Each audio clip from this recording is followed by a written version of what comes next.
Let me ask you one question. अगर आपके सामने कोई बिल्कुल नॉर्मल इंसान खड़ा हो, क्लीन शेव, पोलाइट स्माइल और सॉफ्ट वॉइस, क्या आप पहचान पाओगे कि वह इंसान एक सीरियल किलर है? सीरियल किलर का सबसे बड़ा डेंजरस वेपन उनकी नाइफ नहीं, उनका दिमाग होता है। और आज की लिस्ट में मैं ऐसी 10 मूवीज बताने वाला हूँ जहाँ हर किलर का सोचने का तरीका इतना डार्क है कि क्लाइमेक्स के बाद भी आप उसके बारे में सोचते रहोगे। यहाँ सिर्फ मर्डर नहीं होंगे, माइंड गेम्स होंगे, साइकोलॉजिकल टॉर्चर होगा और कुछ ऐसे ट्विस्ट जो लिटरली आपको स्क्रीन से चिपका देंगे। वीडियो एंड तक जरूर देखना, क्योंकि नंबर 1 मूवी देखने के बाद शायद आप किसी अनजान इंसान पर आसानी से ट्रस्ट नहीं कर पाओगे। तो बिना किसी डिले करे शुरू करते हैं आज की top 10 best serial killer movies. List में नंबर 10 पर है वॉचर, जो कि 2022 में रिलीज हुई थी। कभी ऐसा फील हुआ है कि कोई आपको देख रहा है लेकिन प्रूफ कुछ भी नहीं। एक यंग कपल नए सिटी में शिफ्ट होता है, सब कुछ नॉर्मल चल रहा होता है, लेकिन धीरे धीरे लड़की को सामने वाली बिल्डिंग की विंडो से एक आदमी रोज उसकी तरफ घूरता हुआ नजर आता है। शुरू में सब लोग इसे उसका वहम समझते हैं, लेकिन उसी सिटी में एक सीरियल किलर भी एक्टिव होता है जो सिर्फ यंग वुमेन को टारगेट करता है। अब सबसे बड़ा सवाल, क्या सामने खड़ा हुआ आदमी ही किलर है या फिर असली किलर कहीं और है?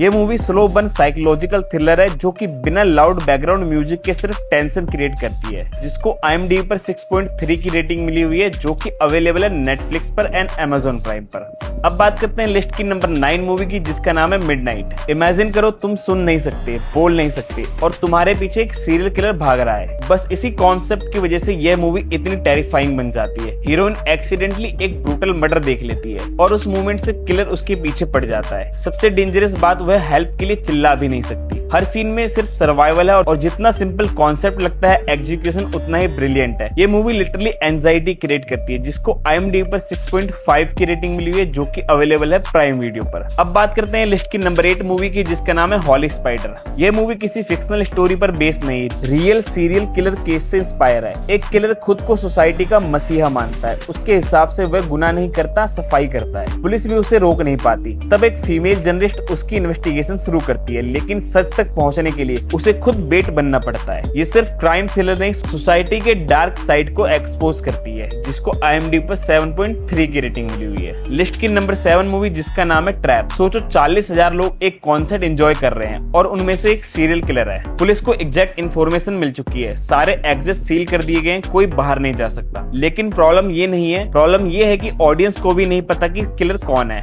और जैसे जैसे स्टोरी आगे बढ़ती है, वैसे वैसे हर सीन एक्सपेक्टेशन उल्टा कर देता है। ये प्योर सस्पेंस और टेंशन पर चलने वाली थ्रिलर है, जिसको IMDb पर 6.1 की रेटिंग मिली हुई है। अब बात करते हैं लिस्ट की नंबर 6 मूवी की, जिसका नाम है वुमेन ऑफ द आवर। कभी किसी टीवी डेटिंग शो को इतना डेंजरस इमेजिन किया है? 1970 की एक स्ट्रगलिंग एक्ट्रेस डेटिंग शो में जाती है और अपनी डेट चूज करती है, और प्रॉब्लम सिर्फ इतनी है कि उसने अमेरिका का सबसे डेंजरस सीरियल किलर में से एक को चूज कर लिया होता है। सबसे शॉकिंग बात, ये मूवी रियल इंसिडेंट पर बेस है और इसी वजह से और भी डिस्टर्बिंग लगती है, जिसको IMDb पर 6.7 की रेटिंग मिली हुई है। अब बात करते हैं लिस्ट की नंबर 5 मूवी की, जिसका नाम है द लिटिल थिंग्स।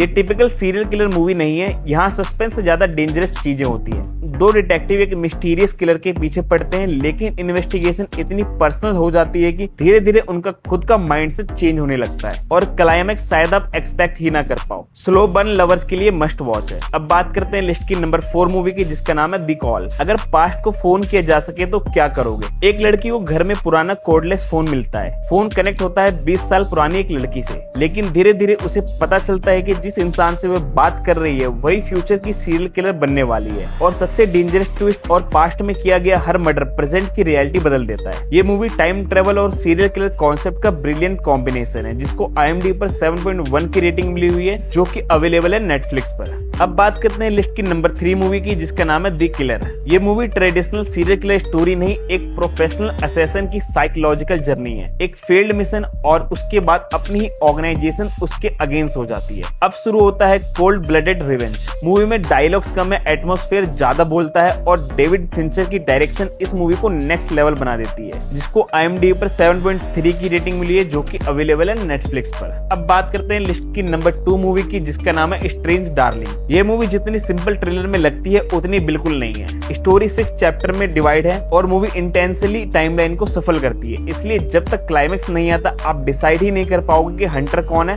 और विक्टिम कौन है। हर 20 मिनट में परसेप्शन कंप्लीटली चेंज हो जाता है। तो फाइनली अब बात करते हैं लिस्ट की नंबर 1 मूवी की, जिसका नाम है लॉन्ग लेग्स। वो मूवी जिसके बाद आपको साइलेंसली स्कैरी लगने लगे। एक FBI एजेंट, एक सीरियल किलर और ऐसे मर्डर्स जिनके पीछे कोई लॉजिकल एक्सप्लेनेशन ही नहीं मिलता। हर इन्वेस्टिगेशन उसे किलर के एक और करीब ले जाती है, लेकिन जितना वह सच के पास पहुंचती है उतना ही उसका खुद का पास सामने आने लगता है। मूवी हॉरर भी है, क्राइम भी है और साइकोलॉजिकल थ्रिलर भी, और एटमॉस्फेयर इतना क्रीपी है कि बिना जंप स्केयर के भी डरा देती है। अगर आप genuinely disturbing serial killer movie देखना चाहते हो तो लॉन्ग लेग्स मिस मत करना, जिसको IMDb पर 6.8 की रेटिंग मिली हुई है, जो कि अवेलेबल है प्राइम वीडियो पर। तो दोस्तों ये थी top 10 best serial killer movies जो सस्पेंस, साइकोलॉजिकल, हॉरर और डार्क क्राइम के लेवल पर नेक्स्ट लेवल एक्सपीरियंस देती है। अब कमेंट करके जरूर बताना कि इनमें से आपने कितनी मूवीज देख रखी है और कौन सी मूवी ने आपको सबसे ज्यादा डिस्टर्ब किया।